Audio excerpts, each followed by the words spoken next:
Hi everybody, Dr. Bam. This is Unit 1, Concept 8, and the question asks us, what is the difference between a continuous and a discontinuous theory of human development? And this is very important to take note of because this will be one of the questions that we ask as we look through the theories of development and we look at how we see child growth and development. And I'm going to ask you, is this a theory that is continuous or discontinuous? So in order to explain it, I'm going to use this photograph here.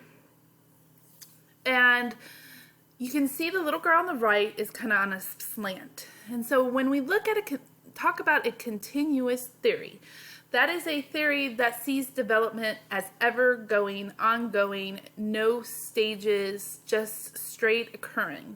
So we're always in this constant phase of development and experiences.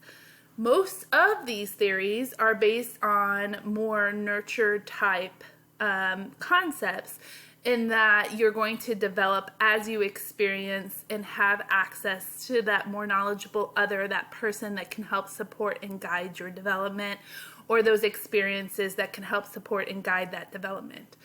And so there is no steps, there's no break, it's just a constant flow of development.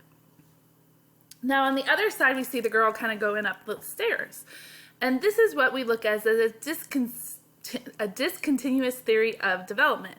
And this is where it is very stair-stepped, stage-based type development. We see this with Erik Erikson's theory, where we have very 8 stages and 8 crises to solve. Okay, and so each crisis occurs between a very specific age.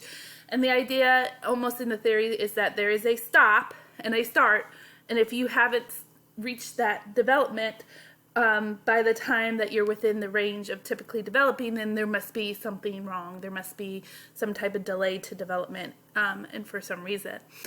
We also see it with Piaget's stages of development, where from this age to this age, they're in sensory motor, and then they go to pre-operational, and then they go to concrete and so on and so on.